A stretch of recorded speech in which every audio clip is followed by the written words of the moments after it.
उम्मीद करता हूं कि आप सब ठीक ठाक होंगे, खैरियत से होंगे। मुझे कहते हैं शहजाद हसन खान और बुध वाले दिन यानी कि आज बुध की रात में हम आप एक दफ़ा फिर से आपकी खिदमत में हाजिर हैं विद गेम ऑन है। ख़वातीन और हज़रात, इससे पहले कि मैं अपने मेहमानों का तारुफ कराऊँ, मैं एक वर्बल फ्लैश ज़रूर देना चाहता हूँ कि आज के इस प्रोग्राम में हम किस हवाले से सबसे ज़्यादा गुफ्तगू करेंगे।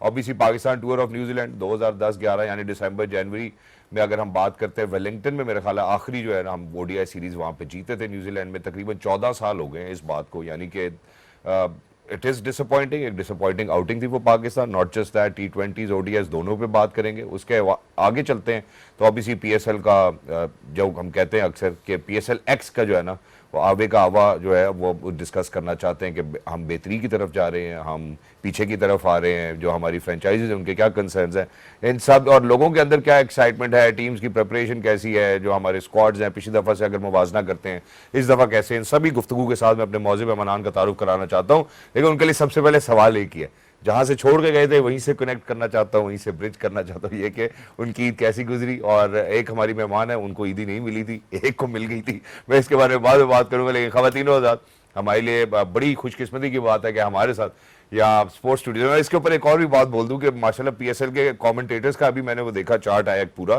तो इतने फौरन तो मेरा ख्याल है खिलाड़ी किसी स्क्वाड में नहीं है, तो PSL कमेंटेटर्स की टीम का भी हिस्सा है अल्हम्दुलिल्लाह। और जब भी पिच पर मौजूद होते हैं, एनालिसिस की बात करते हैं, इनकी कमेंट्री की बात करते हैं, तो मेरा ख्याल है कि इनको जो है वो किसी की भी मात नहीं हो सकती। Is always very well prepared as well, most sane voice in Pakistan cricket as well. Ladies and gentleman, the most good looking former test cricketer himself, he is mister Bazid Khan. अस्सलाम वालेकुम बाजिद भाई, हाउ आर यू? वालेकुम सलाम, अल्लाह का शुक्र, आप बताएं।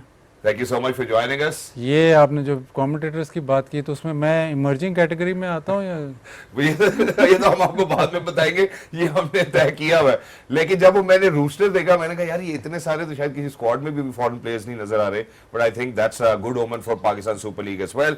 दूसरी जानिब ख़वातीनो हज़रात, हमारे लिए बड़ी एक दफ़ा फिर से खुशनसीबी की बात है कि एक ऐसी शख्सियत हमारे बीच में मौजूद है जिनकी अगर हम बात करते हैं as a skipper, I think she is done phenomenal, may it be women one day internationals या may it be women T20 internationals. और इनके एनालिसिस रीसेंट पास में, हम चैंपियंस ट्रॉफी की बात करते हैं, इतनी टीम नहीं कामयाब हो सकी जितने माशाल्लाह इनके एनालिसिस कामयाब रहे हैं। लेकिन हमारे लिए खुशी की बात है कि हमारे साथ मौजूद है द स्किपर हरसेल्फ मिस सना मीरा। अस्सलाम वालेकुम सना, हाउ आर यू? वालेकुम अस्सलाम, अल्लाह का शुक्र ठीक ठाक, बस थोड़ी उदास हूँ, ईदी नहीं मिली। ईदी नहीं मिली, अब पता चल गया। तो हमें सबसे पहला सवाल, बाजिद भाई ईद कैसी रही आपकी? अल्हम्दुलिल्लाह, यहाँ से शुरू करते हैं फिर मजीद आगे बढ़ेंगे। ईद बहुत अच्छी गुजरी, मतलब लाहौर ही जैसे मैंने जो पेशन गोई की थी कि नींद पूरी नहीं हुई। सुबह नमाज के बाद से ही सिलसिला शुरू, दोपहर को भी कोई चांस ही नहीं, दूसरे दिन भी ऐसी, तो ज़बरदस्त ईद। और मौसम भी कोई इतना बुरा नहीं था, ठीक था मौसम, तो इतना मसला नहीं हुआ। सही। और ईद की नमाज बहुत जल्दी कर देते हैं। कितने बजे पढ़ी आपने? 7 बजे। 7 बजे, हमारी तरफ 6 बजे हुई थी। 6 बजे फिर ठीक है। देख मैं घर आ रहा था, अब्बू बाहर जा रहे थे, तो इसलिए वो ठीक नहीं रहा। वो तो दुबई में चाहता है नहीं भाई, पाकिस्तान में हुई थी। अच्छा जी, सना की तरफ बढ़ते हैं। सना, आपकी ईद कैसी रही, जरा डिस्कस करना चाहते हैं कि आप क्रिकेटर्स की फैमिली में, आपको पता है कि ईद पे भी शायद डिस्कशन ऐसी रहती होगी या नहीं?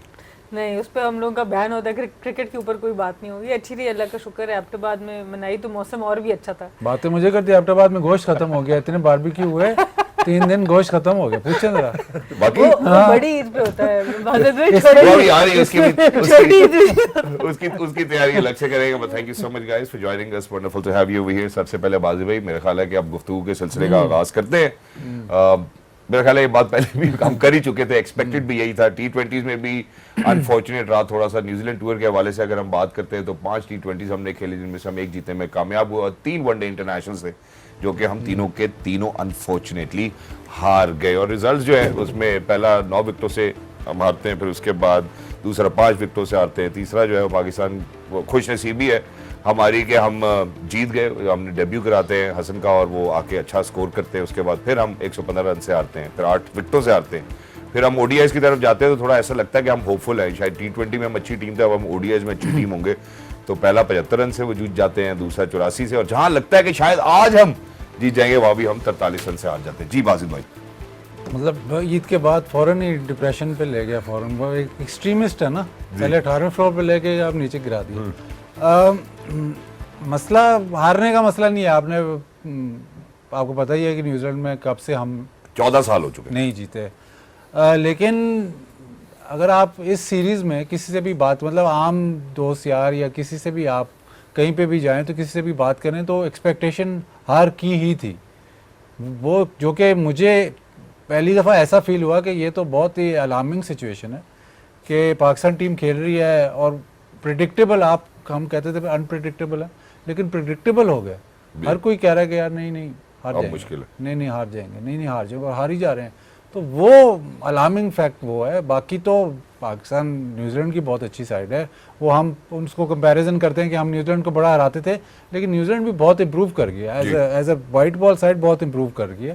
बट आपकी भी जहाँ उन्होंने इम्प्रूव किया तो आपकी डिक्लाइन है। सो लेकिन ये मुझे ये बात काफ़ी हिट की कि लोग सारे यही कहते थे कि जी हार जाएंगे, कोई बंदा ऐसे नहीं आता, नहीं यार। अब ये कह रहे हैं, अभी तो बहुत सारे लोग ये भी कह रहे हैं कि हमने पाकिस्तानी क्रिकेट फॉलो करना भी छोड़ दिया है, which is an alarming thing to know. But Sana, आपकी तरफ आते हैं तो क्या हम टैक्टिकली साउंड नहीं थे, या हम टेक्निकली साउंड नहीं थे, या हम बिल्कुल भी किसी भी तरह साउंड नहीं थे? उसकी वजह इस एक रेफरेंस भी दे देता हूँ। रिजवान की एक बात बड़ी मशहूर हुई थी कि या तो विन होता है या लर्न होता है। मेरा ख्याल है लर्न कर लें तो फिर विन भी हो सकता है। जी देखिए, जब कोई भी टीम अगर कंसिस्टेंटली उसने इंटरनेशनल लेवल पे परफॉर्म करना है तो ना सिर्फ अपने हार के टाइम पे उनको सीखना पड़ता है, पर जब आप जीत भी रहे होते हैं तब भी आपने नज़र रखनी पड़ती है कि वो कौन सी ऐसी चीज़ें जो हमें जीत की तरफ लेके जा रही हैं। अनफॉर्चुनेटली पाकिस्तान टीम का जो पिछला ग्राफ रहा है पिछले 8-10 महीनों में ख़ास तौर पे, या साल में भी देख लें, तो हमने काफ़ी मैचेस हारे हैं। विनिंग जो है वो हैबिट है, आप एकदम से इनकलकेट नहीं कर सकते, आपको वो छोटे छोटे मोमेंट्स जीतने पड़ते हैं, और वहाँ पर आपको डेफिनेटली टीम्स को देख के परेशानी होती है जहाँ वो उस मोमेंट को कैप्चर नहीं कर पाते। आप एक विनिंग मोमेंट पे जाते हैं और हाथ से निकल जाता है। इस वक्त पाकिस्तान टीम जहाँ पे खड़ी है, हम ये भी नहीं कह सकते हम लोग बहुत कन्विंसिंगली हार रहे हैं। अनफॉर्चुनेटली हम करीब ही नहीं पहुँच रहे, हम वो उन मोमेंट्स के पास भी नहीं जा रहे जहाँ पर हमें लगे कि अच्छा ये मैच हमारे हाथ से निकल गया था।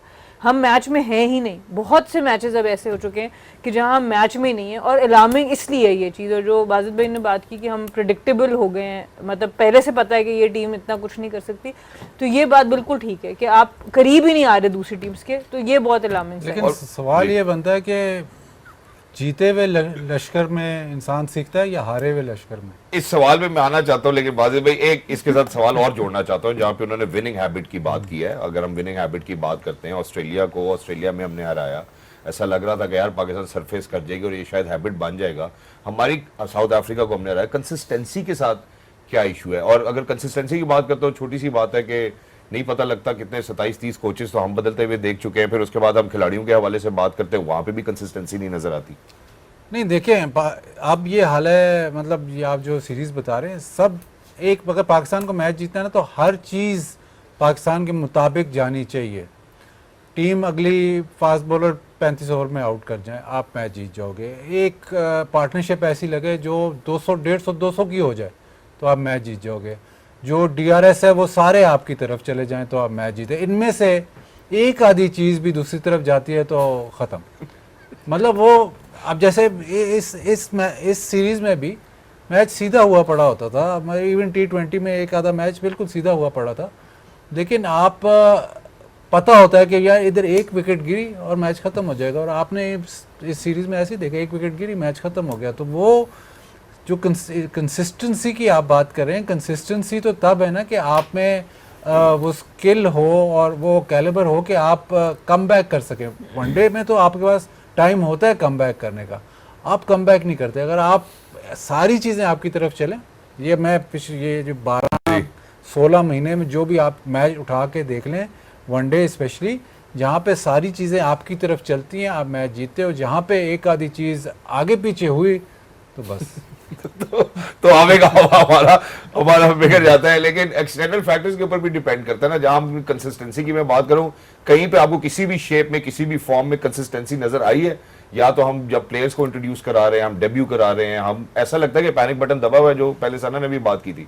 नहीं, पैनिक बटन तो काफ़ी देर से दबा हुआ है, और पैनिक बटन आज की बात नहीं है। आप एक शो में पहले भी मैं कह चुका था कि आप ICC इवेंट्स गिने चुने जीते हैं। आप कोई ऑस्ट्रेलिया की टीम नहीं है, आप कोई मतलब इवन इंग्लैंड इंडिया की टीम नहीं है जो कि आपने ICC इवेंट्स इतने जीते हो। आपको तो हमेशा से ये टैग लगा रहा है कि मैवरिक्स, हमेशा से टैग लगा रहा है अनप्रिडिक्टेबल। तो स्टेबिलिटी, अब जब आपकी टीम हारना शुरू हो गई है तो अब हमें सारा कुछ वो याद आ रहा है। जब बिल्डिंग जब कोलैप्स हो गई है तो अब हमारे सारा कुछ सामने आ रहा है। सबसे बड़ी, मतलब अब बात लंबी हो जाएगी, लेकिन सबसे बड़ी बात ये हुई है कि जब T20 का एडवेंट हुआ है, हम पहले 4-5 साल T20 में हम अच्छा खेले हैं, बट T20 से ये हुआ है कि आपको एक साल में 3 फॉर्मेट्स हैं तो प्लेयर्स ज़्यादा चाहिए जी। तो जो बेस है आपके प्लेयर्स की, आपको अच्छे प्लेयर्स ज़्यादा मिकदार में प्रोड्यूस करने हैं। अब वो जो naturally talented, naturally gifted 4-5 players हैं वो तो आ गए, बट उनसे आप तीनों फॉर्मेट्स अब नहीं जीत सकते। और जब वो डाइल्यूट होते हैं ना, एक लड़का जब तीनों फॉर्मेट खेलता है तो चांसेस है उसकी फॉर्म भी डिप हो।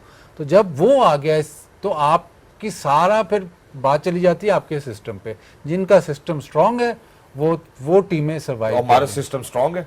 हमारा सिस्टम है ही नहीं। अब इससे अच्छा, अब मैं बिल्कुल ही डायग्रेस कर रहा हूँ, लेकिन बहुत एक अलार्मिंग, मतलब ये बाकी बातें छोड़े, सबसे बड़ा फैक्टर अब आने लगा है।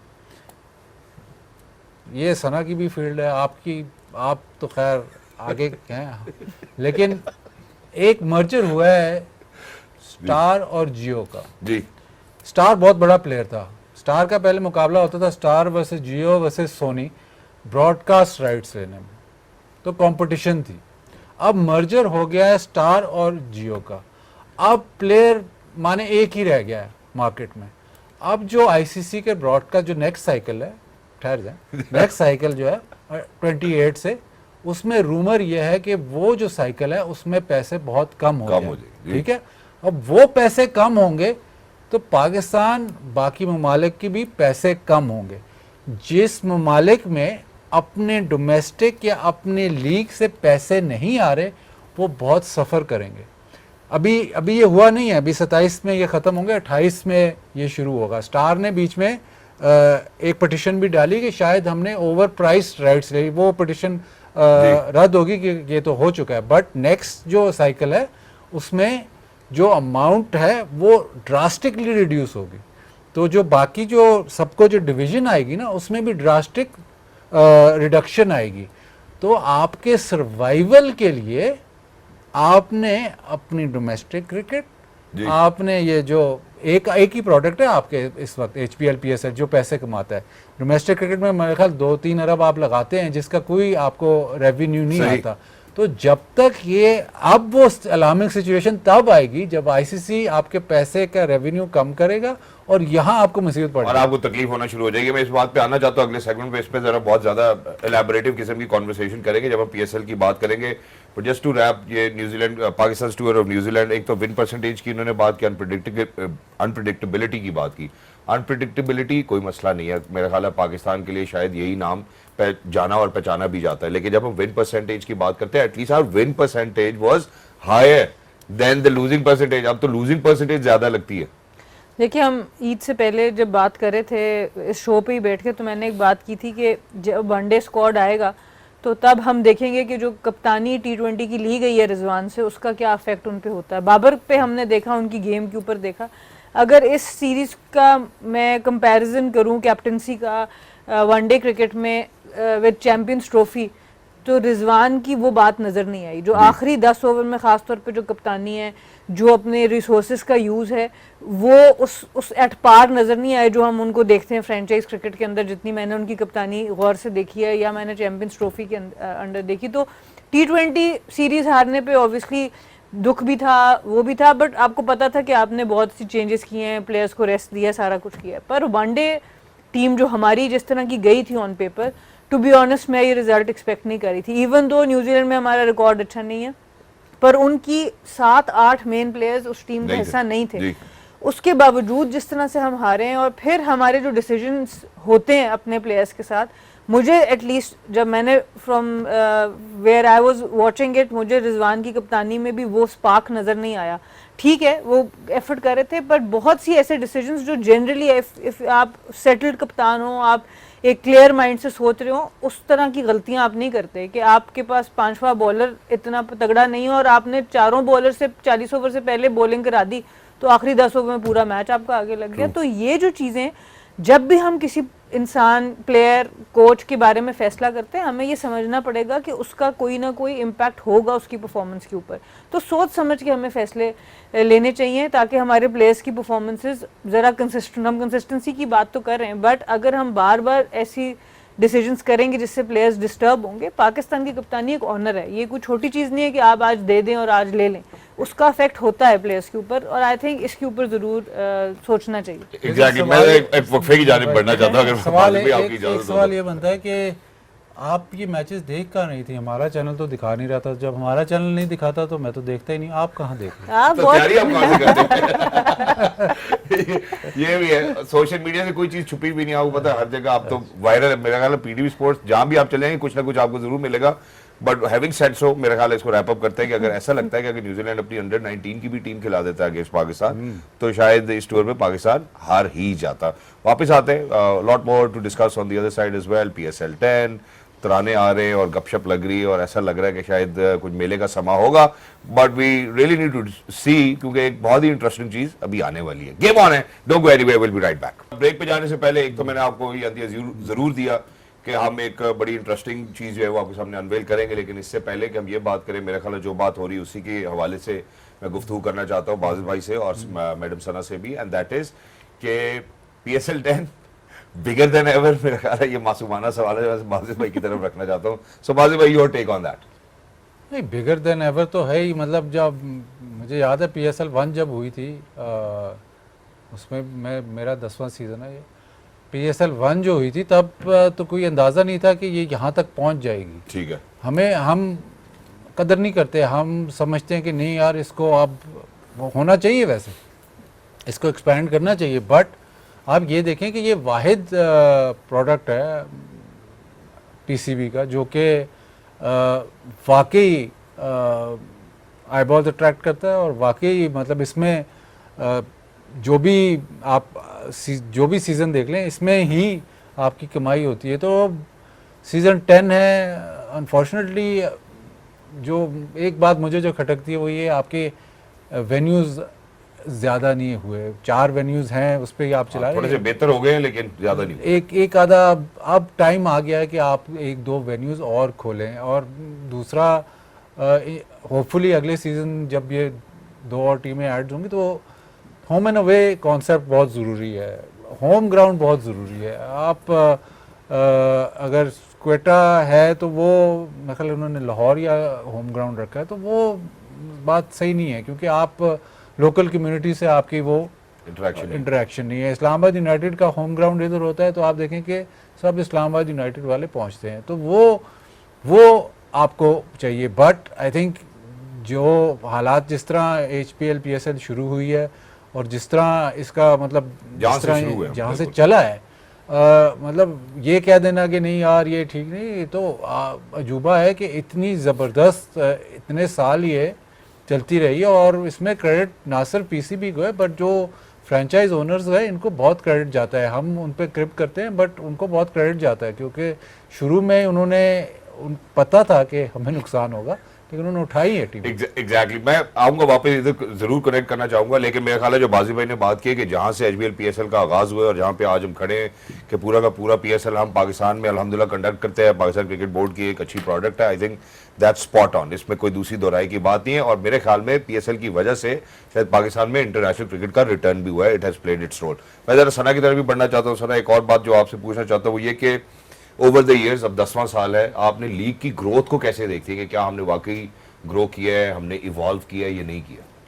देखिए, ओवरऑल अगर आप देखें, जैसे बाजिद भाई ने बात शुरू की है कि ये एक ऐसा प्रोडक्ट है जिस पे हर पाकिस्तानी भी प्राउड है, और जब आप इंटरनेशनल कमेंटेटर से बात करें, आप इंटरनेशनल प्लेयर्स से बात करें, आप इंटरनेशनल कोचेस से बात करें, हर कोई इसका हिस्सा बनना चाहता है, और ये सबसे बड़ी किसी भी चीज़ की सक्सेस की एक मिसाल होती है कि हाँ, हर कोई उसके अंदर हिस्सा लेना चाहता है। तो बहुत ज़्यादा इंटरेस्ट आपको नज़र आता है जब भी हम PSL के हवाले से बात करते हैं, वो जितने भी स्टेक होल्डर्स हों, क्रिकेट के प्लेयर्स हों, आपके कोचेस हों, कमेंटेटर्स हों, ब्रॉडकास्टर्स हों, हर जगह पर बात हो रही होती है जी कब क्या डेट्स हैं, मेरी क्या अवेलेबिलिटी है, वो सारी चीज़ें। एक तो वो चीज़ है। दूसरी इस किसी भी चीज़ को प्रोडक्ट बनाने के लिए बड़ी मेहनत दरकार होती है। मुझे वो कोविड का टाइम, ऑब्वियसली एक तो टाइम था सिक्योरिटी वाला, जब टीम्स यहाँ नहीं आ रही थी और डेरिन सैमी उन प्लेयर्स में से थे जिन्होंने आना शुरू किया, वो टाइम भी हमने देखा। और फिर हमने वो टाइम देखा जहाँ पर कोविड ने हिट किया, और मुझे याद है कि किस किस तरीके से हम लोग हर 3 दिन के बाद हमारे टेस्ट हो रहे होते थे, और क्या वो प्रोटोकॉल्स फॉलो हो रही थी, चार्टर जहाज करा के जो कुछ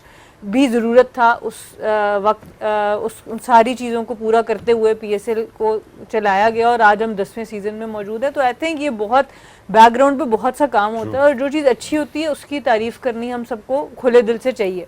तो आई थिंक इसमें कोई शक नहीं ओवरऑल। और बाकी ऑब्वियसली जब ग्राउंड्स की बात है, जहाँ टीम्स की बात है, ज़रूर इसके ऊपर इसको एक्सप्लोर करना चाहिए कि इसको हम बढ़ाया जाए। एग्जैक्टली इसी के साथ जरा करेक्ट भी कर देता हूँ जो अभी बाजिल भाई ने भी जिसकी तरफ इशारा किया था, बहुत सारे ऐसे मतलब बहुत सारे तो नहीं 6 टीमें फ्रेंचाइज ओनर्स भी हैं, उनके बड़े कंसर्न्स है वेन्यूज़ को लेकर, प्लेयर अवेलेबिलिटी को लेकर, फाइनेंशियल्स को लेकर।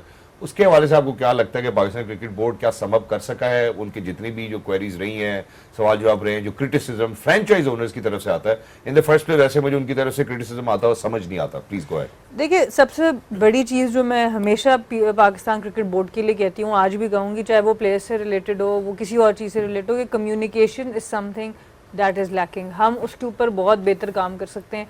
हमारी कम्युनिकेशन अभी तो ये फ्रेंचाइज ओनर्स बहुत स्ट्रॉन्ग पोजीशन पे हैं जहाँ से ये PCB से नेगोशिएट करते हैं, फिर भी वहाँ पर ग्रीवियंसेस आपको सुनने को मिलते हैं और प्रॉब्लम्स होती हैं।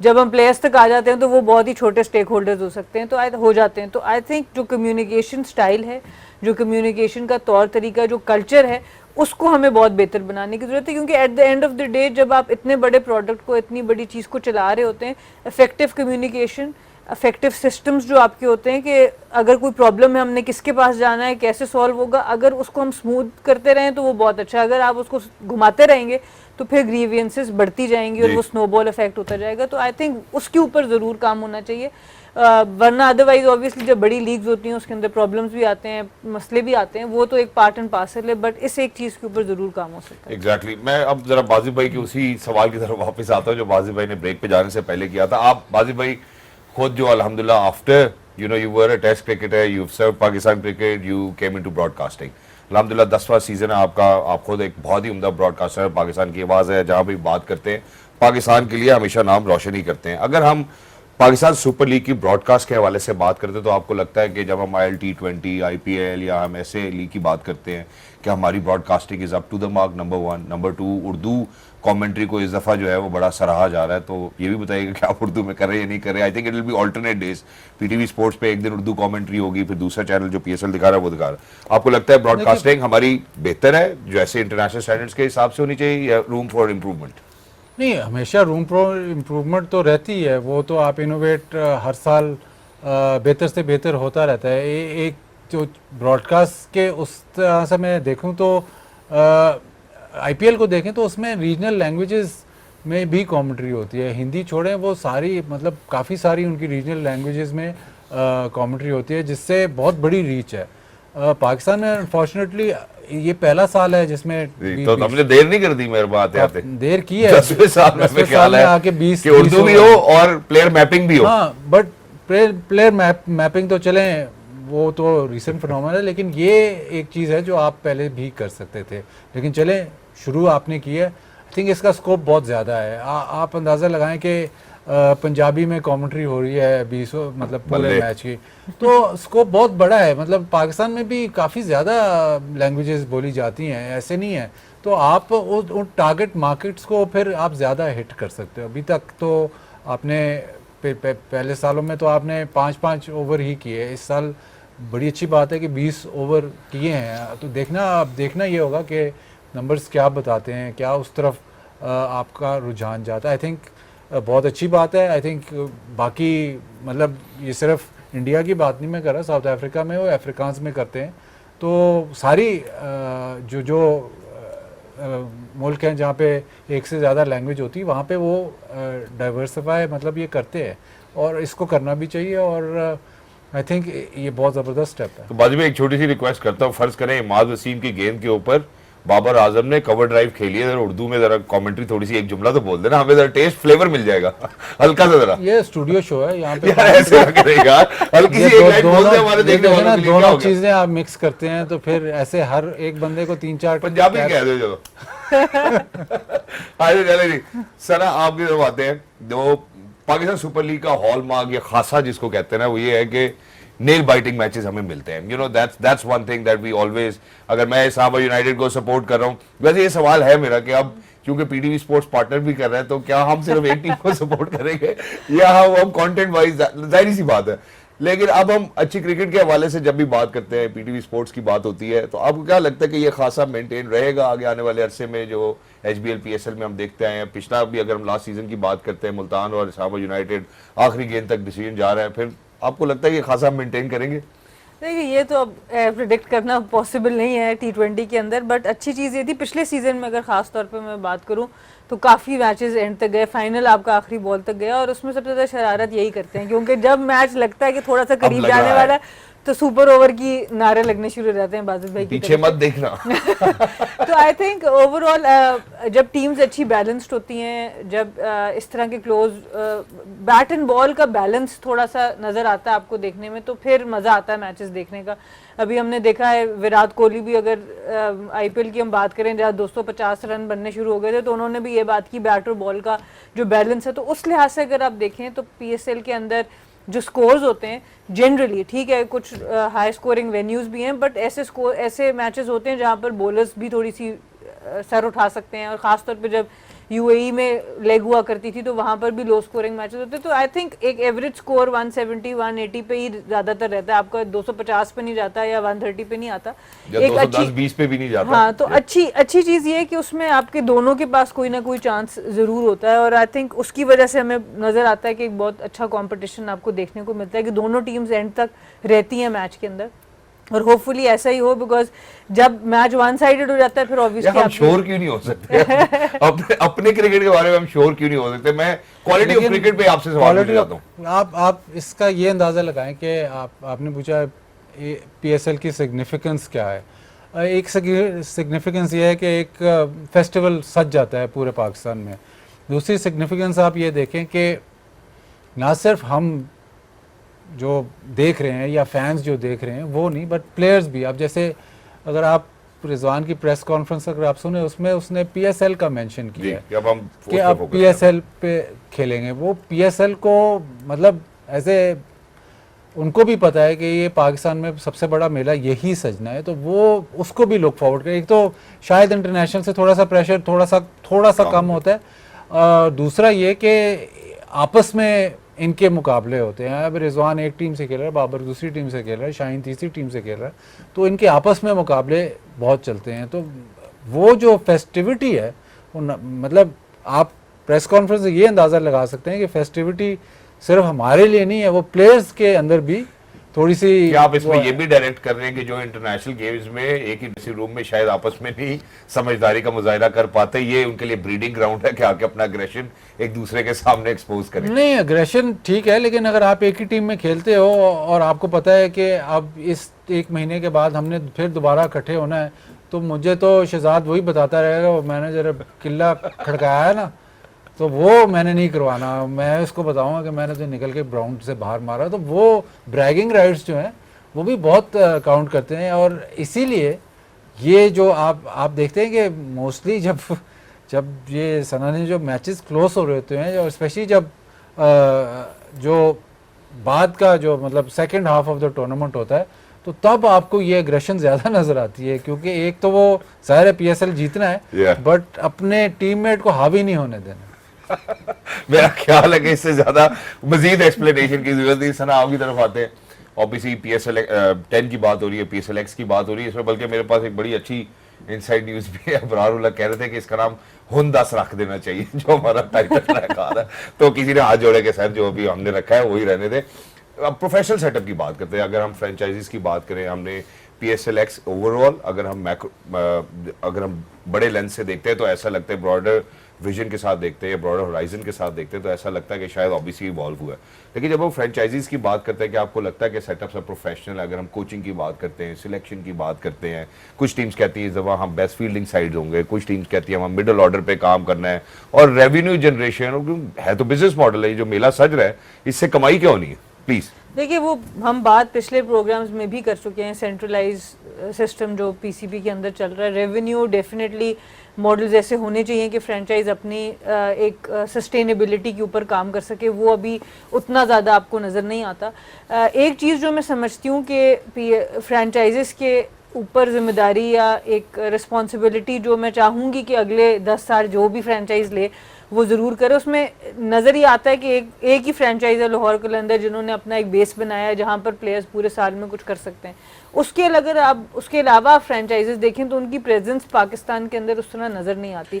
सो हम सिर्फ एक प्लेटफॉर्म तो ज़रूर दे रहे हैं जहाँ पे प्लेयर्स अपने आप को एक्सप्रेस कर सकते हैं, पर जिस तरह का ये ओवरऑल एक लीग सिस्टम है या ओनरशिप है, ओनरशिप तब आएगी जब आप उसको अपने रीजन्स के अंदर उस पर काम करता भी देख सकेंगे। आप इस्लामाबाद यूनाइटेड का अपना एक हेडक्वार्टर हो यहाँ पर इस्लामाबाद में, जहाँ बच्चे जाएं ट्रायल्स दें या वहाँ पर ग्रूमिंग हो सके और वहाँ से प्लेयर्स डेवलप होके आपको पाकिस्तान लेवल पर मिलें। तो आई थिंक इसके ऊपर ज़रूर थोड़ा बहुत काम ज़रूर होना चाहिए कि ऑब्वियसली हम किस तरह इसको इनकलकेट कर सकते हैं कि ओनरशिप हम थोड़ी सी ज़्यादा कर सकें इन लीग्स के साथ। थोड़ा सा इसमें यह है कि फ्रेंचाइज का ये काम नहीं है। फ्रेंचाइज तो बिजनेस मॉडल, जैसे आपने कहा, उन्होंने एक टूर्नामेंट खेलना है, उसमें टूर्नामेंट उन्होंने जीत रहे हैं, उन्होंने प्लेयर वो उठाने हैं जो उनको टूर्नामेंट जिता सके। प्लेयर डेवलपमेंट मेरे ख्याल लाहौर कलंदर्स अगर करता है तो बहुत अच्छी बात है, बट इनका काम नहीं है। ये तो काम है आपका डोमेस्टिक क्रिकेट में, जो आपके जो लीग को बड़ा करें सिटीज है वो उनका काम है। ये फ्रेंचाइज मतलब आप ये इनके सारे ओनर्स देख लें, ये तो सारे बिजनेस वाले लोग हैं और ये तो आते ही मतलब इवन अगर आप आईपीएल में देखें तो आईपीएल में भी वो आते ही इसीलिए हैं कि बस आईपीएल जीतनी है, दैट्स इट। और ये भी पीएसएल का तो इनके सेटअप्स क्या प्रोफेशनल हैं? अब आपको लगता है कि इनके प्रोफेशनल सेटअप्स हैं जो ये फॉरेन कोचेस लेकर आते हैं, जिससे सिलेक्शन करते हैं, जिससे मार्केटिंग करते हैं? That's what the question is. नहीं, इनके अगर वो तो ये खुद बताएंगे ना कि इनको मैं तो नहीं बता सकता नंबर्स ना, ये तो बिजनेस आपने देखा था 10 साल हो गए आपको। मैं नहीं बता सकता इनके नंबर्स। जो सेटअप्स ये लेके आते हैं, जो बेसिकली जो फ्रेंचाइज में होता है कि आप मिंगल करते हैं बड़े प्लेयरों के साथ, वो ये जो अवेलेबल प्लेयर होता है वो आता है। कोचेस मेरे ख्याल इन्होंने काफ़ी वो कोचेस लेके आए हैं जो कि पाकिस्तान में पहले ऐसे नहीं था। शायद इस तरह एक्सपैंड करने की ज़रूरत है कि शायद अब हमें शायद ड्राफ्ट से हटना चाहिए। अब पता नहीं ये कितना कितना मतलब वायबल है या नहीं, क्योंकि लोग कहते हैं कि शायद वायबल नहीं है, लेकिन ऑक्शन पे भी जा सकते हैं, ताकि जो मुझे ऐसा लगता है कि क्योंकि ड्राफ्ट में ना हर प्लेयर को एक सर्टन अमाउंट एक कैटेगराइज कर देते हैं आप सेलेक्ट करके कि ये इस प्लैटिनम का प्लेयर है या ये गोल्ड का प्लेयर है, सिल्वर का प्लेयर है, तो कैटेगराइज कर देते हैं और वो भी सिलेक्शन हुई होती है। तो ऑक्शन में ये होता है कि एक्चुअल वर्थ आपकी शायद पता चल जाती है कि जो फ्रेंचाइज ओनर है उसने ये नहीं देखना कि यार मैं इसको गोल्ड में पिक करूं, मुझे ये प्लेयर चाहिए, मुझे चाहिए, मैं उसके पैसे लगाऊंगा और इस हद तक लगाऊंगा। और अभी कुछ समझ नहीं आती कि एक बहुत ही बड़ा प्लेयर और एक मतलब आपके और मेरे अंदाजे में शायद 2 प्लेयर ऐसे हों जो एक ही कैटेगरी में हो, और एक बहुत ही अच्छा हो और एक शायद उससे इतना अच्छा तो हो, प्लेयर क्वालिटी पे कॉम्प्रोमाइज हो रहा है इस वजह से, क्योंकि वो ड्राफ्ट ऐसा है ना। तो शायद इस पे भी देखना पड़ेगा आने वाले, मुझे लगता है कि इस पे for the PSL to grow इस पे देखना पड़ेगा। एग्जैक्टली, बट आई थिंक इसके ऊपर मैं एक बात जरूर ऐड करना चाहूँगी। देखिए, मैं जो समझती हूँ कि थोड़ा सा रिस्पॉन्सिबिलिटी में अगेन उस पॉइंट पे आऊँगी कि होनी चाहिए। अगर आप हम मिसाल बार बार IPL की देते हैं, मुंबई इंडियंस की अगर आप बात देखें तो उनके डोमेस्टिक स्ट्रक्चर में अंडर 14 अंडर 16 लेवल पर 50 स्कूलों का वो एक टूर्नामेंट कराते हैं, जिसकी जो चैंपियन टीम होती है उनको मौका मिलता है मुंबई इंडियंस के कोचिंग स्टाफ के साथ ट्रेन करने का। तो इस टाइप की चीज़ें हमें ज़रूर करनी चाहिए, कुछ ना कुछ गिविंग बैक। ठीक है, पैसा बनाना है, ठीक है, बिजनेस मॉडल होना चाहिए, बट कुछ ना कुछ giving back to the society. 50 स्कूलों का कंपटीशन आपका अंडर 14 अंडर 16 लेवल पर एक लीग के अंडर वो हो रहा है। तो मेरे नज़दीक ये ज़रूर, क्योंकि कॉम्प्लीमेंट्री होगा वो, जो भी आप लेकिन एसोसिएशन स्टाइल बनाएं या आप सिटी स्टाइल इसमें मसला ये है कि फ्रेंचाइज वाले कहते हैं कि हमें तो हर साल नुकसान होता है, हाँ। तो अगर हम ये नुकसान बेयर करते हैं तो पीएसएल हम ही चला रहे हैं। बात बाजी उनकी भाई ठीक है। पहले 3-4 साल के अलावा मेरा नहीं ख्याल उसके बाद खैर नुकसान हुआ, लेकिन जो ब्रेक इवन भी बड़ी मुश्किल से होता है, मतलब ऐसे नहीं है कि वो पैसे कमा रहे हैं इससे। यहाँ पे एक और भी मसला जब हम कमा भी लेते तो- हैं, हम बताना नहीं पसंद करते। चले ना बताएं, लेकिन तो अगर इतना वो इन्वेस्ट करेंगे तो इसमें फिर वापस भी आना चाहिए। तो जो आप बहसें जो बता रहे हैं ना, वो इसी पे हो रही हैं कि एक तो वो परसेंटेज मांगते हैं, फिर परपेचुटी मांग रहे हैं कि शायद वो एक आधा फ्रेंचाइज वो भी मांग रही है कि हमें ये हमेशा के लिए फॉर लाइफ दे दो। तो फिर जाके वो बनता है। मतलब इतना आसान नहीं है ये कि हम बैठ के तो कह देते हैं, लेकिन आसान नहीं है। दो चीजें मैं कहना चाहता हूँ। देखिए, एक चीज तो सिर्फ ये है कि बाद में अगर ये बिजनेस मॉडल कामयाब ना होता तो जिन लोगों जो फ्रेंचाइज ओनर्स हैं वो कटर बिजनेस वाली ही कम्युनिटी है, और वो कहीं और जाके लंका प्रीमियर लीग में आगे पीछे कहीं टीमें ना खरीद रहे होते, सबसे पहली बात। और या फिर अगर इसके बाद जब हम दोबारा जाएंगे और पीएसएल की बात होगी तो यही आपको सारे फ्रेंचाइज ओनर्स नहीं नजर आएंगे। अगर तो नहीं नजर आते तो बाजी भाई की बात दुरुस्त हो जाएगी मेरा ख्याल, लेकिन यही सब नजर आएंगे। उसकी भी कुछ वजूहत है जो मेरा ख्याल है कि अभी डिस्कस करना बनती नहीं है। लेकिन अगर हम ओवरऑल पाकिस्तान सुपर लीग के हवाले से बात करते हैं, I think everybody is excited. मैं बल्कि हमारे बड़े सीनियर जो है वो कॉलीग है अदनान मलिक से, उनसे दरख्वास्त करूंगा, अभी पिंडी में ही हो रही है ओपनिंग सेरेमनी, हमें भी ले जाओ। हमसे दुनिया पासेस हमसे दुनिया पासेस मांग रही है। हमारी एक्रीडेशन कराए, हमें भी लेकर जाए कि वहां भाई अब सबसे ज्यादा देखे जा रहे हमारे चैनल के साफी भी वहां पे खड़े हैं। इंशाल्लाह ये भी हो जाएगा, वादा भी हो गया। अच्छा, लेकिन साथ ही साथ मेरे ख्याल है एक एक्साइटमेंट है, एक दौरा है। मैं पाकिस्तानियों को दरख्वास्त करता हूं हमेशा कि हर दफा जब भी कोई मैचेस होते हैं, सीरीज होते हैं, सबके मैसेजेस आना शुरू हो जाते हैं, भाई टिकट ले दो भाई, please this is your own product, you have to own it. मेरा ख्याल है everybody wants to be there but nobody wants to spend money. I think that's not how things are going to work for us. I think ये जो मेला सज रहा है, everybody needs to play their bit, every stakeholder needs to come into it as well, and we need to make sure that we celebrate it and we tell the world that hey, we are a nation, we are resilient and we know how to enjoy and we love cricket. We heading out towards a short break. जब हम break के बाद वापस आते हैं तो last year के जो दो फाइनलिस्ट टीम थे, इस्लामाबाद यूनाइटेड और मुल्तान सुल्तान, उनकी कॉम्पोजिशन के ऊपर हम जरूर बात करेंगे कि इस पीएसएल में उनके क्या चांसेस हैं कि वो बेहतर परफॉर्म करेंगे। गेम ऑन है, don't go anywhere, will be right back. खवातीनो welcome back, thank you so much for staying with us. Some amazing conversations over here. सबसे पहले हमने पाकिस्तान के दौरे की बात की, न्यूजीलैंड की, उसके बाद हम पाकिस्तान सुपर लीग के हवाले से बात की, ऑब्वियसली बिगर देन एवर, और इसमें कोई शक की बात नहीं, it's our own product and we should own it and for all the stakeholders to come together is amazing. अब जरा आ जाते हैं, हमने बात की कि पीएसएल 9 जो एचबीएल पीएसएल का 9वां एडिशन था, उसमें दो finalist Islamabad United and Multan Sultan, nail biting match था। जरा इस्लामाबाद यूनाइटेड की टीम के हवाले से बात करते हैं कि बाजी भाई को क्या लगता है कि इस दफा इस्लामाबाद यूनाइटेड क्या ऐसा कर सकेगा जैसा उन्होंने पिछली बार किया? देखिए, इस्लामाबाद यूनाइटेड मैं एनालिसिस कर ही नहीं सकता क्योंकि पीटीवी का वो पार्टनर है। हर जगह से प्रेशर है। मैं एक्सक्लूसिव कंटेंट दिखाएंगे। अगर मैं कह दूं कि नहीं सही तो हर जगह मुझे झंडे लग जाएंगे कि यार ये देखिए आपने क्या कहा। यूनाइटेड ने जो ड्राफ्ट किया ना, वो जो जिस किस्म की टीम चाहते थे वो उनको मिल गई, जो जिस किस्म की वो क्रिकेट खेलते हैं। उनमें जो एक एक्स फैक्टर है जो ज़्यादा लोग बात नहीं कर रहे, वो एक है रायली मेरेडिथ। ये 150 पे बॉलिंग करते हैं और शायद अंडर द रेडार चले गए हैं, लेकिन ये इन्होंने मतलब जो पिक किया है ना, ये एक दफा जरा बता भी देता हूँ, Shadab Khan, Azam Khan, Andries, Haider Ali, Colin Munro, Sahibzada Farhan, जो आप बात कर रहे हैं दूसरी रो में, रेसिवेंटूसन, Salman Agha, Mohammad Shahzad, Imad Wasim, Mohammad Nawaz, Saad Maqsood, Jason Holder, Ben, ये सब आप प्लीज नाम पढ़ देंगे। रोशियस, Hunain Shah, Riley Meredith, Naseem Shah, Romaan Raees and Salman Arshad. तो इनकी बैटिंग तो आप देखेंगे ना, तो बैटिंग तो वो उसी किस्म के इन्होंने प्लेयर रखे हुए हैं जो मतलब पावर हिटर टाइप, जो आपको मैच एक तरफ मतलब 10 ओवर में भी कर सकते हैं और जब 20 ओवर खेलेंगे तो ये ऐसे करते हैं कि आप 200 करोगे तो हम आपसे 210, हम 250 करेंगे आपको। ये इनकी फिलॉसफी। हमारे पीएसएल में ऐसा लगता है कि ऑस्ट्रेलिया वाली टीम है, ये इनकी फिलॉसफी है। लेकिन अक्सर मतलब 3-4 मैच ये इकट्ठे ही हार जाते हैं, लेकिन जब रोल एक वो इनकी जब रोल चलता है तो फिर ये किसी को नेड़े नहीं लगते। लेकिन अच्छी बात इसमें यह है कि इनकी जो बॉलिंग यूनिट में शायद हम पहले एडिशन में बात करते थे, कोई वो एक्स फैक्टर इनकी बॉलिंग यूनिट में नहीं है। इस दफ़ा ये लेके आए, इसका मतलब थोड़ा अननोन है एज इन कभी कभार तो ये अगर इसके रिदम लगेगा तो टीम को मतलब 3-4 आउट करके देगा, लेकिन ये ऐसा एक इन्होंने एक्स फैक्टर लेके आए हैं क्योंकि जैसे फॉर इंस्टेंस इंग्लैंड है, वो जब 250 करती है तो अगली टीम भी 220 कर जाती है, बट इस दफ़ा ये इन्होंने एक शायद मतलब इस पे थोड़ा सा काम किया कि यार कोई ऐसा भी होना चाहिए जो हमें विकेट लेके दे, तो ये बहुत अच्छी मतलब इनकी बहुत सिलेक्शन। अच्छी लगी। आपको क्या लगता है कि वेल बैलेंस्ड काफ़ी, हाँ जी, आई थिंक ओवरऑल अगर हम जब भी इस्लामाबाद की बात करते हैं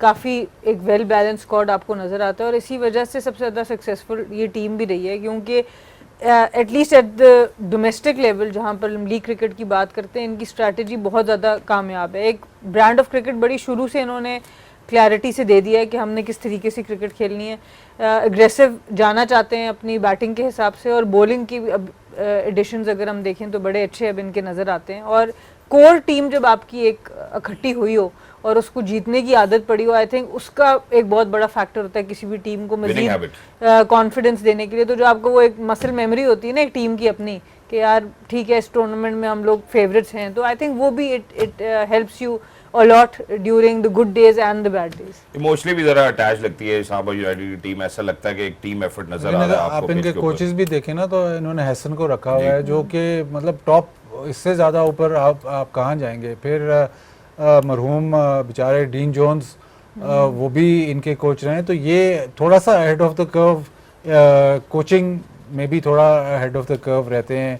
इनके पास वो पावर हिटिंग कोच हैं जो थोड़ा सा अंडररेटेड, हनीफ उनका नाम है, वो हलीम मलिक, वो इनके लड़कों के साथ पावर हिटिंग पे काम करते हैं। तो वो इनकी जो फिलॉसफी है T20 की, वो मेरे ख्याल कंसिस्टेंट ही रहती है, और उस फिलॉसफी को इन्हांस करने के लिए जो सपोर्ट स्टाफ ये लेते हैं वो उस फिलॉसफी को इन्हांस करने के लिए होती है। तो टॉप ऑर्डर, मिडिल ऑर्डर और बॉलिंग यूनिट आपको कहाँ लगता है कि कहाँ कहीं आपको लगता है कि यार इस साइड पे शायद थोड़े से वीक होंगे? देखिए इनकी बॉलिंग हमेशा, बॉलिंग पे ही आप इनकी डाउट करते हैं। इनकी बैटिंग तो आपको पता है कि शुरू से लेके आखिर तक बहुत लंबी बैटिंग है। हाँ जी। जो इनकी बॉलिंग पे डाउट रहती है, मुझे ऐसे लगता है कि अगर ये 1-2 बॉलर स्पेशली जो मैंने आइडेंटिफाई किया, अगर ये इनका अच्छा सीजन 3-4 मैच भी इनके ठीक लग जाते हैं तो फिर बहुत मुश्किल हो जाएगा इनको रोकना। तो फिर बहुत मुश्किल हो जाएगा इनको रोकना। लेकिन इस्लामाबाद यूनाइटेड पिछली दफा जिनको रोकने में कामयाब रही वो थे मुल्तान सुल्तान। उनका भी मेरा ख्याल है अगर हम उनकी बात करते हैं तो मुल्तान सुल्तान ने एज ए टीम बहुत अच्छा इवॉल्व किया है, और अगर हम उनकी टीम कॉम्पोजिशन के हवाले से बात करते हैं तो ऐसा लगता है कि शायद दे हैव समथिंग एक प्लान है उनके पास। मैं इधर सना की तरफ बढ़ता, Mohammad Rizwan, Johnson Charles, Shai Hope, Iftikhar Ahmed, Mohammad Amir Barki, Tayyab Tahir, Usman Khan, Yasir Khan, Mitchell Bracewell, उसके बाद Kamran Ghulam, Shahid Aziz, David Willey, Akif Javed, Faisal Akram, Chris Jordan, Josh Little, Mohammad Hasnain, Gudakesh Motie and Ubaid Shah and Usama Mir. देखिए I think Mitchell Bracewell, I think ये एक बहुत अच्छी पिक है। माइकल ब्रेसवेल, हाँ, माइकल ब्रेसवेल की जो ओवरऑल परफॉर्मेंस रही है अब तक पिछले भी कुछ अरसे में, हम देखें ये बड़ा अच्छा बैलेंस लाएंगे इस टीम के अंदर। आकिफ जावेद भी काफ़ी इंप्रेसिव हैं, मेरे ख्याल से ये भी बहुत अच्छी पिक है। तो अगर आप देखें बॉलिंग काफ़ी हैवी है, 7-8 ऑप्शंस इनके पास बॉलिंग में मौजूद है। आपके पास ऑलराउंडर्स भी ऐसे हैं जिनसे आप काफ़ी काम ले सकते हैं। बैटिंग टॉप ऑर्डर भी इनका ठीक ठाक नज़र आता है। कप्तान काफ़ी स्ट्रॉन्ग, इनके टेक्टिकली काफ़ी अच्छे कप्तान हैं। आई थिंक इमर्जिंग में एक नाम नजर आ रहा है, शाहिद अजीज। शाहिद अजीज बताएं फिर। शाहिद अजीज ये इन्होंने एक चैंपियंस कप में या T20 था उसमें इन्होंने बहुत ही शानदार बॉलिंग की, मीडियम पेसर है और डेथ बॉलिंग। हालांकि एक मैच में आखिरी बॉल पे छक्का भी खा गए थे, लेकिन डेथ बॉलिंग उस सारे बैच में ये अलहदा नज़र आ रहे थे। तो वेरिएशंस भी हैं और मतलब जॉर्कर भी अच्छा करते हैं, बाउंस स्लोअर बाउंसर बड़ा ज़बरदस्त, बैटिंग में भी अच्छा परफॉर्म करते हैं। तो मुल्तान बहुत फॉर्मिडेबल हो जाती है। ये जो आपने साइड देखी इनके पास स्पिनर्स भी काफ़ी हैं, तो वो मुल्तान में पेस ऑफ जहाँ करनी होती है वहाँ पे ये बहुत ही शानदार खेलते हैं। और इनको अमूमन PSL में क्योंकि होम ग्राउंड है उधर मैच मिलते हैं, तो वहाँ पे हमने देखा इनका रिकॉर्ड बड़ा ज़बरदस्त है। तो वो उस लिहाज से मुल्तान तो बहुत स्ट्रॉन्ग है, लेकिन उससे जब बाहर निकलेंगे फिर देखने की इनकी परफॉर्मेंस कैसी, जो आप थोड़ा सा जो इनकी स्ट्रेंथ पे आप थोड़ी सी डाउट करते हैं वो है ऐसा कोई इनके पास फास्ट बॉलर है तो सही, लेकिन ऐसा वो फास्ट बॉलर नहीं है जिसको आप देखते हो और कहते नहीं यार ये डेथ में भी और ये ऊपर से भी बॉलिंग करके देगा। एग्जैक्टली भाई, ये जो अभी इन्होंने मुल्तान के हवाले से बात की है, अगर मुल्तान के हवाले से हम बात करते हैं जहाँ हमने एज फ्रेंचाइज हमने इवॉल्व होने की बात की, तो ऐसा लगता है इस्लामाबाद यूनाइटेड और मुल्तान दोनों ही जो मॉडर्न टूल्स हैं उनके ऊपर ज़रा रिलाई भी करते हैं और मेथड बहुत ही मेथोडिकल रहे हैं। अगर हम इनकी कोचिंग की भी बात करते हैं, पहले एंडी फ्लावर रहे हैं, फिर उसके बाद अब इन्होंने शायद कुछ फीमेल बॉलिंग कोचेस भी इंट्रोड्यूस कराए हैं। इसके बाद ये कहते हैं इस दफ़ा कि हम PSLX में जो है सबसे ज़्यादा बेस्ट फील्डिंग साइड नजर आएंगे। So the uses of this data analytics and modern tools, do you think that it's going to work out for them in PSLX?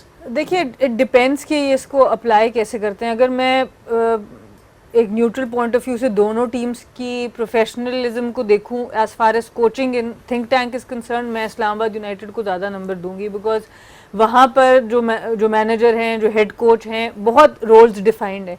यहाँ पर थोड़ा सा उतनी कंसिस्टेंसी नहीं रही है। अगर आप डिसीजन मेकिंग की बात करें हेड कोच के हवाले से, बाकी चीज़ों के हवाले से मिसिंग जो बाजिद भाई ने बात की, अब्बास अफरीदी इनका हिस्सा थे, मोहम्मद अली हिस्सा थे, धानी ने एक टाइम पे किया, एहसान उल्लाह थे, तो वो वाले बॉलर्स, ये इनके पास बॉलर्स आके फ्लरिश ज़रूर करते हैं। जैसे इसीलिए मैं आकिब जावेद की बात कर रही थी कि यहाँ पर उनको मौका बहुत अच्छा मिल सकता है इस बॉलिंग साइड के अंदर। पर बहुत अच्छे कोच इनके पास अब्दुल रहमान की शक्ल में वहाँ मौजूद हैं, कप्तान इनके पास अच्छे हैं, और फीमेल कोचेस को जिस तरह ये लेके आए हैं उसमें जो डॉल्टन है उनकी मैंने बहुत ज़्यादा तारीफ़ सुनी है कि लोग सारे बड़े उनको बॉलर्स से हेल्प मिल रही है। तो आई थिंक ओवरऑल टीम तो उनकी ज़रूर अच्छी है, बट मैं अगर कंपैरिजन करूँ इस्लामाबाद यूनाइटेड से तो मुझे जो सपोर्ट स्टाफ है वो ज़्यादा स्ट्रॉन्ग उनका नज़र आता है। एग्जैक्टली बाजिद भाई, एक और बात मैं इसके साथ ऐड करना चाहता हूँ कि जैसे अगर हम मुल्तान सुल्तान और इस्लामाबाद यूनाइटेड के ऊपर स्पेसिफिकली बात करें तो इनके जितने इंटरनेशनल कोचेज आते हैं या इंटरनेशनल प्लेयर्स आते हैं वो बड़ा कंट्रीब्यूट करते हैं। तो आपने भी अभी थोड़ी देर पहले तस्करा किया था कि यार जब भी हमारी जो भी बड़े प्लेयर्स हैं उनके साथ गुफ्तगू होती है तो ऐसा लगता है कि एक ऐसा एनवायरनमेंट क्रिएट किया जाता है जहाँ से ना सिर्फ जो हमारा जो लोकल टैलेंट है उसको भी फ़ायदा होता है, बट रादर आपकी फ्रेंचाइज भी इवॉल्व करती है, इमर्जिंग प्लेयर्स को भी इम्पैक्ट मिलता है उसका। देखिए, शुरू में जब ये लीग्स शुरू हुई थी ना तो तब एक बहुत बड़ा ये इशू था कि भाई बाहर से जब प्लेयर आएगा तो इंटीग्रेट करेगा कि नहीं। अब क्योंकि लोग इतनी ज़्यादा खेलते हैं फ्रेंचाइज क्रिकेट के, थोड़ा सा नॉर्मल हो गया है कि आप आए, मतलब लीग खेले और चले गए। आई थिंक वो काफ़ी कंफर्टेबल है। मतलब मुझे आज तक किसी फ्रेंचाइज से या किसी प्लेयर ने कभी किसी फ्रेंचाइज में आके, बाहर का ओवरसीज प्लेयर ने कभी कंप्लेन नहीं किया कि हमारा ख्याल नहीं किया गया या हम इसमें मतलब लेफ्ट आउट रहे, वो ऐसा कभी भी नहीं हुआ। तो ये ना सिर्फ मुल्तान की बात नहीं है, ओवरऑल सारी फ्रेंचाइजेस, स्पेशली जब PSL शुरू हुई थी तो सारी फ्रेंचाइजेस ने आउट ऑफ द वे जाके आपके जो फॉरेन प्लेयर्स जो आते हैं उनको सराहते हैं और उनको कंफर्टेबल करते हैं और उनको ज़्यादातर रिस्पॉन्सिबिलिटी बहुत ज़्यादा देते हैं कि आपने टीम को लेके चलना है। तो इससे फ़ायदा बहुत होता है। आई थिंक यंग प्लेयर्स को स्पेशली अगर आप ड्रेसिंग रूम शेयर करते हैं तो मैं तो यही उनको कह सकता हूँ कि आप उनके प्रोसेसेस देखें। अगर आप बैटर हैं तो जो फॉर इंस्टेंस एक रायली रूसो है या कोई टॉप प्लेयर आता है आपके स्क्वाड में, तो उसका प्रोसेस देखें, मैच के लिए प्रिपेयर कैसे करता है और किस तरह वो थ्रू आउट द टूर्नामेंट रहता है, वो बहुत इंपॉर्टेंट है। मेंटल साइड जो है हम ओवरलुक करते हैं, लेकिन अपने आप को किस तरह प्रिपेयर करते हैं और कैसे मैच, वो प्लेयर्स को वो नोट करना बहुत। So all the franchises basically आप होल्डिंग द एथोस जो हमारा कल्चर है, हाँ नहीं बिल्कुल, मुझे तो आज तक कभी किसी ने ये नहीं कहा कि जी यार मैं तो छोड़ के चला जाऊं या बहुत तंग हुआ। किसी फ्रेंचाइज से ये बात निकली नहीं, शायद होती हो लेकिन मेरे तक सामने नहीं, मंजर आम पर नहीं है मेरा ख्याल है। ओवरऑल क्या लगता है आपको कि इस्लामाबाद यूनाइटेड मुल्तान सुल्तान दोनों अच्छी शेप पे on paper, what would you से? मैं जरा नोट डाउन भी आज से करना शुरू कर देता हूं because I think that's what we going to do. आपका मैं सारा काम आसान कर देता हूँ। एक तो कल के लिए भी कोई बातें छोड़ ले, लेकिन कल के लिए हमारे पास अलग है। इस दफा मुझे ऐसे लगता है इस दफा शायद IPL की वजह से या वैसे ही बाय कोइंसिडेंस जो टीमें हैं इस दफा वो सारी जो है ना वो ज़्यादा लग रही हैं कि मतलब एक जैसी ज़्यादा लग रही हैं, और मुकाबला इनमें मतलब ऐसे नहीं लग रहा कि एक टीम बहुत अच्छी है और दो टीमें नहीं अच्छी। इवन जो दो टीमें जो थोड़ी सी स्ट्रगल कर रही थी क्वेटा और कराची, उन्होंने भी सारा कुछ अपना चेंज कर लिया, कप्तान चेंज कर लिया, प्लेयर्स चेंज कर लिए, तो वो भी अब देखना होगा कि कैसे खेलेंगे। लेकिन मुझे ऐसा लगता है कि ये सबसे कम्पिटिटिव जो HPL PSL होगा वो ये वाला होगा। लाहौर और स्क्वाड्स देख के ऐसा लगता है कि सबसे कम्पिटिटिव ये होगा। लाहौर और कराची के लिए हमने एक बिल्कुल एक डेडिकेटेड शो करना है इंशाल्लाह, क्योंकि स्ट्रगल किया उन टीमों ने, उनके साथ हमारी भी हमदर्दी है, लेकिन ये आज नहीं करेंगे, ये इंशाल्लाह कल करेंगे। तो जितने भी देखने वाले हैं कल जरूर ट्यून इन करें, कल भी हम दो टीमों का खुलासा जरूर करेंगे। Thank you so much Sana for being with us, thank you so much बाज़ी भाई फॉर बीइंग विद अस। दूसरी जानिब ख़वातीनों के साथ जाने से पहले I think Pakistan women's ODI team को मैं कंग्रेचुलेट करना चाहता हूँ। ICC के जो अभी हमारे चल रहे क्वालिफायर्स, उसके अंदर आज उन्होंने आयरलैंड को हराने में कामयाब रही है, टॉप ऑफ द टेबल है अभी, और इस पर कल सना से जो है वो हम तफसीली गुफ्तगू भी जरूर करेंगे। 2:50 नजर है, ऐसे लग रहा है अब ऊज आउट हो रही इन्फॉर्मेशन, पर मेरा ख्याल है आज के लिए इतना ही। थैंक यू सो मच बाज़ी भाई, thank you so much madam Sana for being with us. For everybody who's out there ladies and gentleman, it's time now for PSL 10 and game on है। Look after.